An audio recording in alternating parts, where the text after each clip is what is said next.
Welcome back friends. Air refrigeration के तीसरे lecture में आपका स्वागत है। आज हम पढ़ने जा रहे हैं बेल-कोलेमन साइकिल। बेल-कोलेमन साइकिल के बारे में थोड़ा डिटेल में जान लेते हैं। पहले ब्रीफ में जानते हैं कि क्या होता है बेल-कोलेमन साइकिल।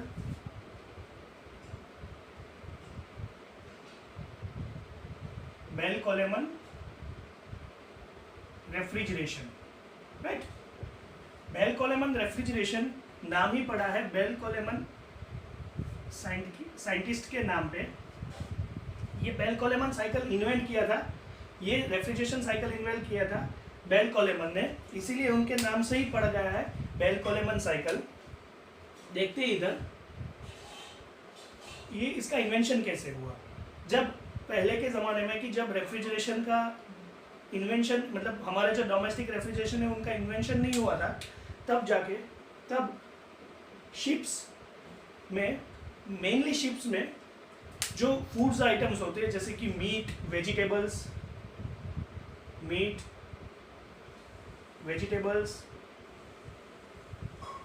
फ्रूट्स, इन सब को लंबे समय तक प्रिजर्व करने के लिए कुछ कोल्ड मीडियम जनरेट करना ज़रूरी है।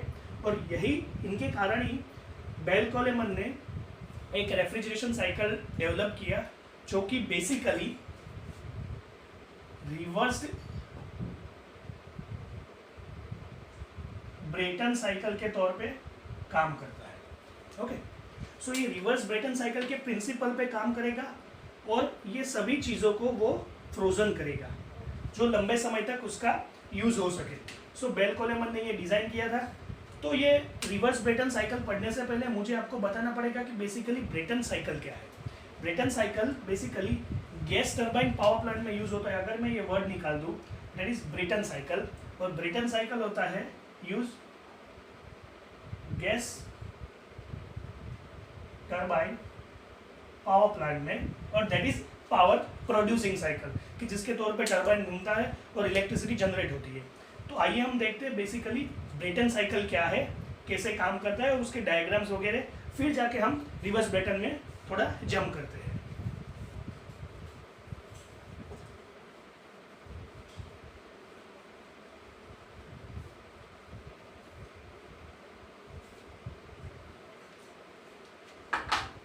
सो आइए शुरू करते हैं।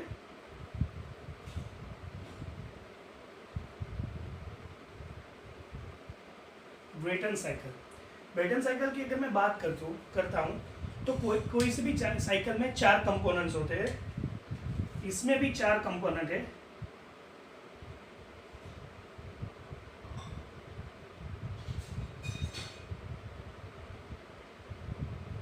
इसे बोलते हैं हम एक्सपांडर या टरबाइन।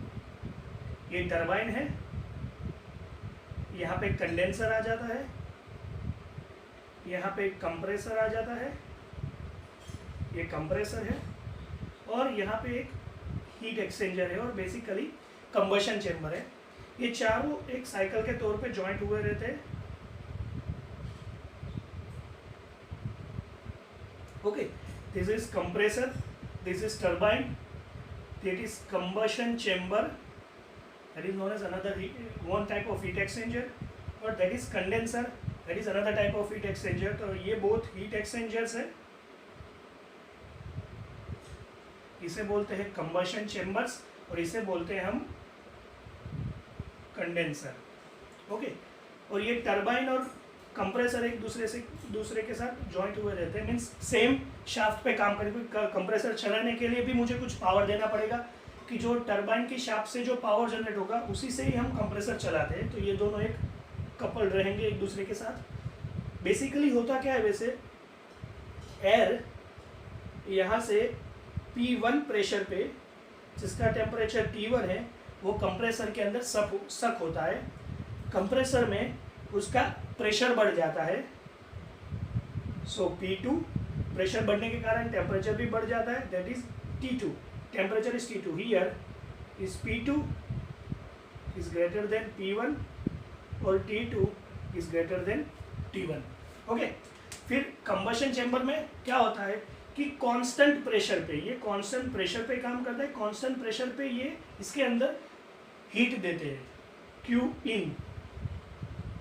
ओके, कांस्टेंट प्रेशर पे, तो यहाँ पे टेम्परेचर क्या हो जाएगा T3 which is equals to T2, sorry यहाँ पे टेम्परेचर कम हो जाएगा T3 which is greater than T2 बढ़ जाएगा और प्रेशर कांस्टेंट रहेगा P2 is equals to P3। Okay, यहाँ पे टरबाइन में, turbine is a one kind of expander, जिसके अंदर क्या होता है कि गैस या स्टीम जाके एक्सपांड होती है और उसी एक्सपांशन के कारण वो वर्क जनरेट करता है। टरबाइन के बाद मुझे मिलता है वर्क। तो ये एक्सपांडर के बाद एक्सपांशन हो जाता है और एक्सपांशन के बाद यहाँ पे इसका प्रेशर रिड्यूस हो जाता है, तो P3 से प्रेशर हो जाता है P4 which is less than P3। Okay, और वैसे ही प्रेशर कम हुआ तो टेम्परेचर कम होना ही है, सो वैसे temperature T4 which is less than T3। Another यहाँ पे कंडेंसर है कि जो इसमें भी जो थोड़ा भी टेम्परेचर बचा है वो यहाँ पे हीट एक्सचेंजर के तौर पे एटमॉस्फेयर में आउट हो जाता है और वापस यहाँ पे T3 से टेम्परेचर T1 हो जाता है और प्रेशर P1 हो जाता है। ये साइकिल कंटिन्यूस चलता रहता है और इसी के कारण हमें वर्क मिलता रहता है। तो ये है बेसिकली ब्रेटन साइकिल। ये ब्रेटन साइकिल हम PV और TS डायग्राम में एक बार देख लेते हैं क्या है। ये वर्टिकल एक्सिस है, ये हॉरिजॉन्टल एक्सिस है। ये वर्टिकल एक्सिस को मैं प्रेशर एक्सिस बोलता हूँ और हॉरिजॉन्टल एक्सिस को मैं वॉल्यूम एक्सिस बोलता हूँ, राइट। वैसे ही ये वर्टिकल एक्सिस है, ये हॉरिजॉन्टल एक्सिस है। वर्टिकल को मैं टेम्परेचर बोल रहा हूँ और हॉरिजॉन्टल को मैं एंट्रोपी बोल रहा हूँ। तो ये है प्रेशर वॉल्यूम डायग्राम, ये है temperature entropy diagram. Pressure volume diagram में हम शुरू से शुरू करते हैं। सबसे पहले point number 1 that is atmospheric air, और एटमॉस्फेरिक एयर नहीं है, देखो ये क्लोज साइकिल गैस टरबाइन है, तो इसमें जो अंदर का गैस है वो कंटिन्यूअस रोटेट रहता रहेगा। Okay, this is a close cycle gas turbine, closed cycle gas turbine.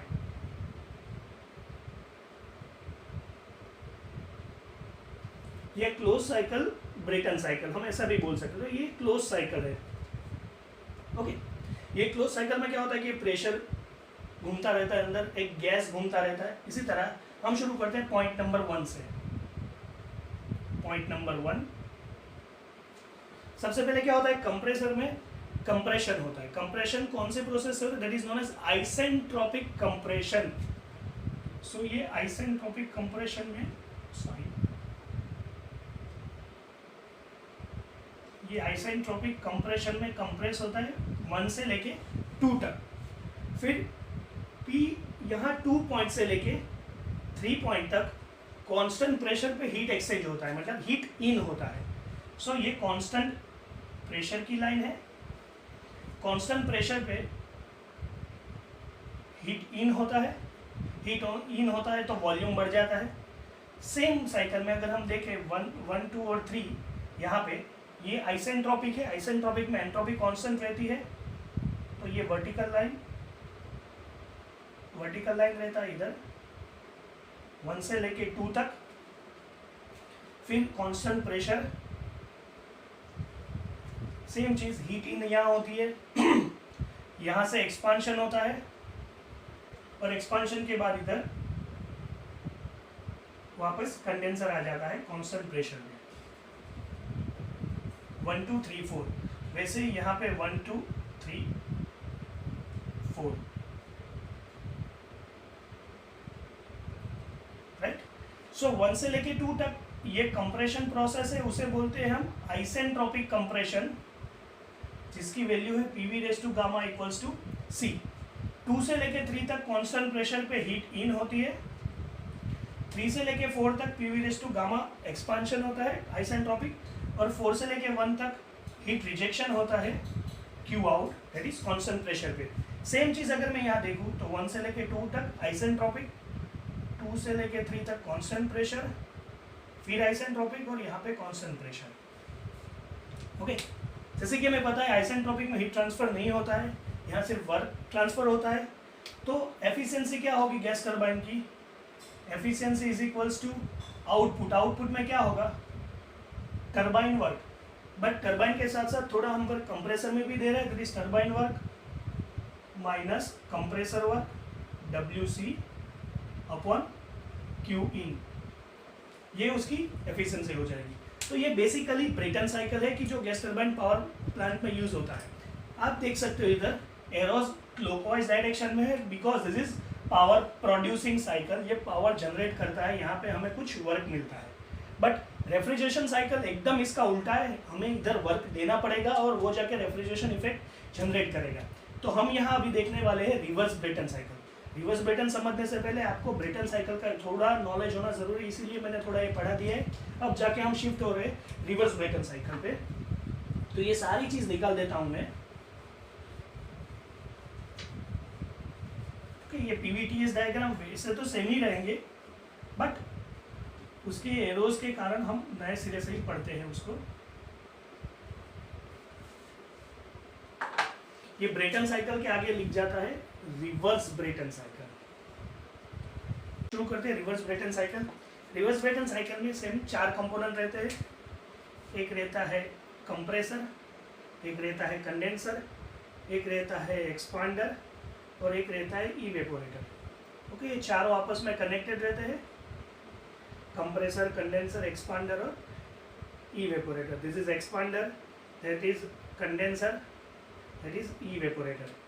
होता क्या है, यहाँ से हीट अब्जॉर्ब होता है। सबसे पहले यहाँ से कंप्रेशन होता है पॉइंट नंबर 1 से पॉइंट नंबर 2, पॉइंट नंबर 2 से point number 3 that is condenser, 3 से 4 एक्सपांडर और 4 से 1 वापस 4 से 1 इवेपोरेटर। कंप्रेशन में क्या होता है कि आइसेंट्रोपिक कंप्रेशन होता है। कौन सा? आइसेंट्रोपिक कंप्रेशन या reversible adiabatic compression.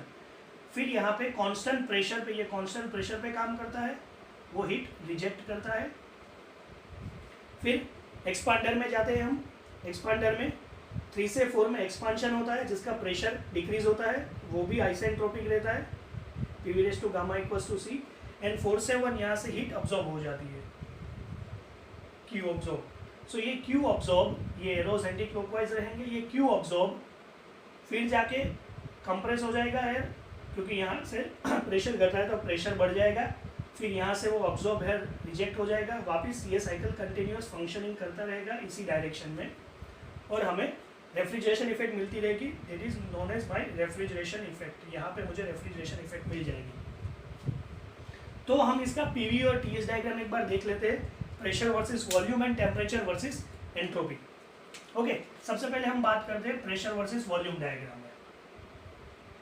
Vertical axis that is pressure axis and horizontal axis that is volume axis. Pressure versus volume.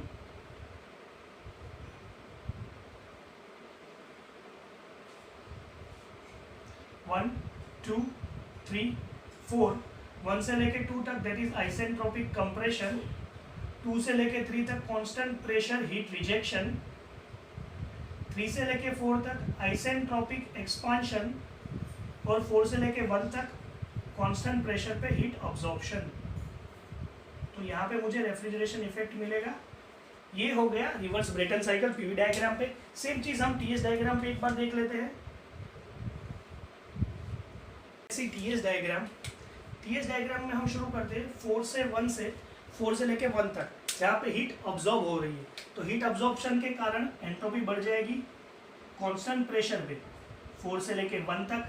Then 1 से लेके 2 तक कंप्रेशन, तो 1 से लेके 2 तक कंप्रेशन दैट इज आइसेंट्रोपिक, तो एंट्रोपी कांस्टेंट रहेगी। देन 2 से लेके 3 तक हीट रिजेक्शन के कारण वापस एंट्रोपी कम हो जाएगी और 4 से लेके 1 तक कांस्टेंट एंट्रोपी। तो ये साइकिल कंटिन्यूअस चालू रहेगी। यहाँ से Q अब्जॉर्ब हो जाएगा और यहाँ पे Q रिजेक्ट हो जाएगा। ये isentropic compression, entropy constant compression और ये एंट्रोपी कांस्टेंट एक्सपांशन।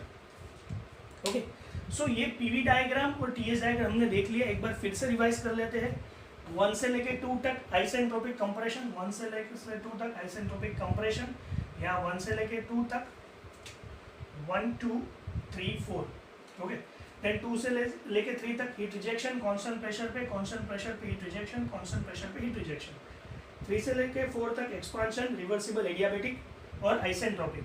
3 से लेके 4 तक एक्सपांशन, रिवर्सिबल एडियाबैटिक और यहाँ पे सेम, और ये वापस heat expansion and heat absorption. Heat absorption के कारण एंट्रोपी बढ़ जाता है। किसी भी चीज़ का टेम्परेचर बढ़े तो एंट्रोपी बढ़ जाता है, और एंट्रोपी बढ़ने के साथ साथ वॉल्यूम भी बढ़ जाता है, तो वो सब चीज़ें यहाँ पे देख सकते हैं। Make sure that arrow must be anti clockwise because this is power consuming cycle. Okay, ये पावर कंज्यूम कर रहा है तो एरो एंटी क्लॉकवाइज है और ये भी एंटी क्लॉकवाइज चलती रहेगी। सो ये रिवर्स ब्रेटन साइकिल का कंसेप्ट हो गया। अभी किसी भी साइकिल को हम एनालिसिस करना है तो सबसे पहले उसका सीओपी देखना पड़ेगा। तो क्विकली हम एक बार सीओपी देख लेते हैं, COP of reverse Brayton cycle और known as Bell Coleman cycle. ये डायग्राम वैसे के वैसे ही रहने देता क्योंकि ये हमें यूज होंगे सीओपी कैलकुलेशन के लिए। Okay, so COP of reverse Brayton cycle, that is known as refrigeration effect upon compressor work. So refrigeration effect क्या होगा, यहाँ से Q absorption और compression work क्या होगा, यहाँ से ये। ओके, compression work क्या होगा, that is Q rejection minus Q absorption. Okay, so क्या होगा, heat compression work, that is Q rejection minus Q absorption. Okay, Q absorption और Q rejection minus Q।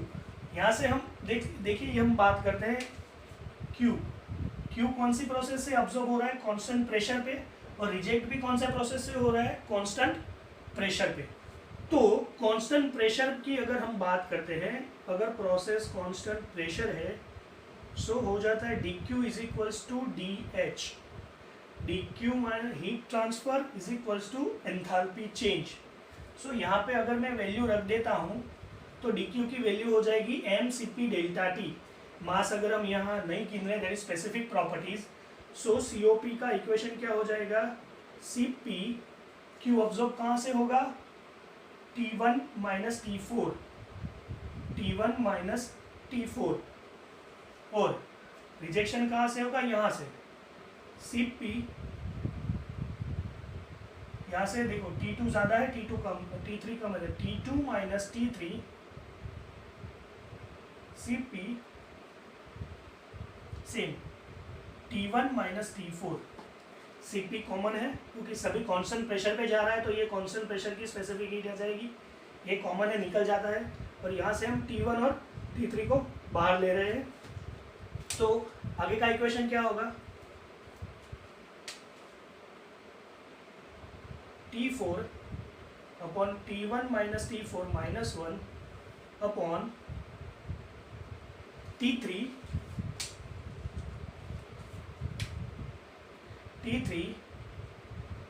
यहाँ पे T2 upon T3 minus 1 minus T4, T1 minus T4 minus 1। मैंने क्या किया, ये T4 common ले लिया, नीचे से T3 कॉमन ले लिया। ओके, अभी जाके हम आगे जाते तो ये थोड़ा रब कर देता हूँ।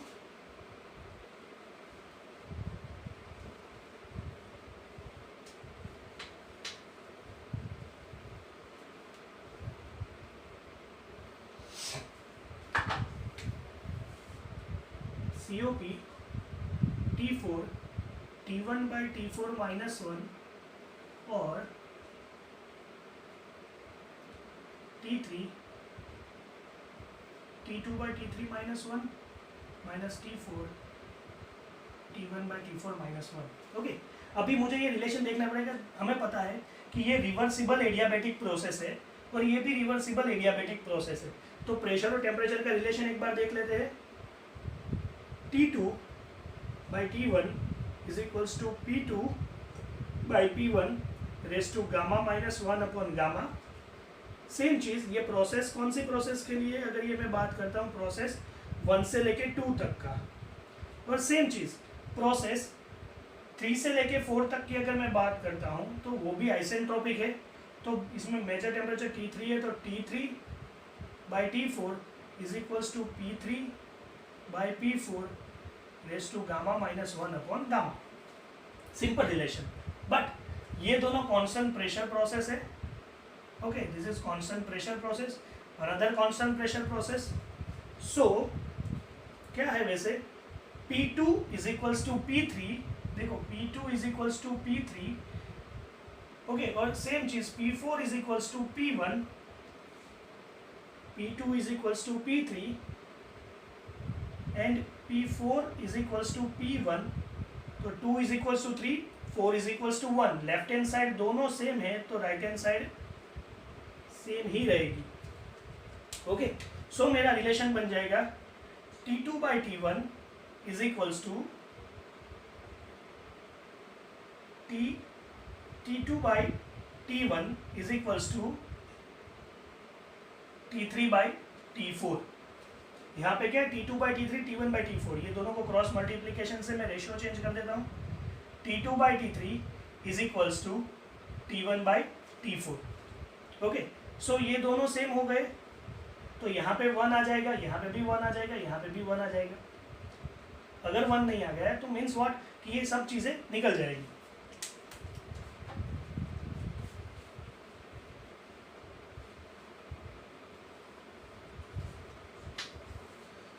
फिर से देख लेते हैं।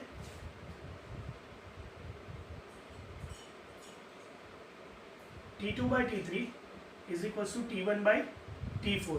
तो हमारा जो COP का इक्वेशन था now become T4 upon T3 minus T4।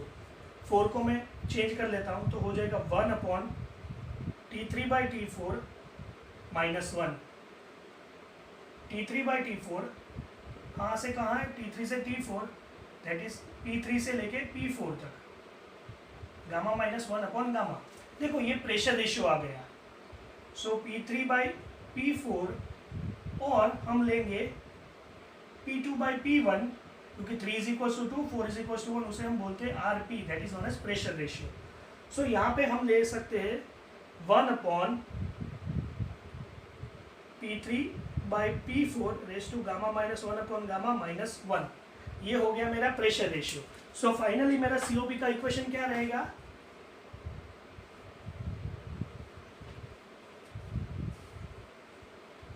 what will be my COP's equation?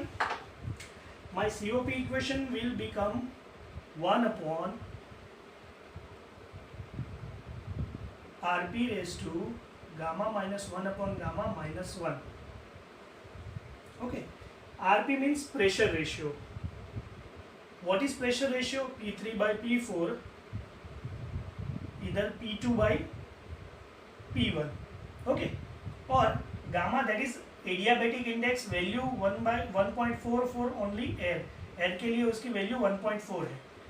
सो हमने COP भी देख लिया, रिवर्स ब्रेटन साइकिल और बोले तो बेल कोलेमन साइकिल। तो बेसिकली ये COP है। अभी हमने एयर रेफ्रिजरेशन में 2 साइकिल देखे, रिवर्स कार्नोट साइकिल और एक Bell Coleman cycle. Reverse Carnot cycle का COP और बेल कोलेमन साइकिल के COP से एक बार कंपैरिजन देख लेते हैं और प्रैक्टिकली पॉसिबिलिटीज देख लेते हैं क्या क्या है क्विकली।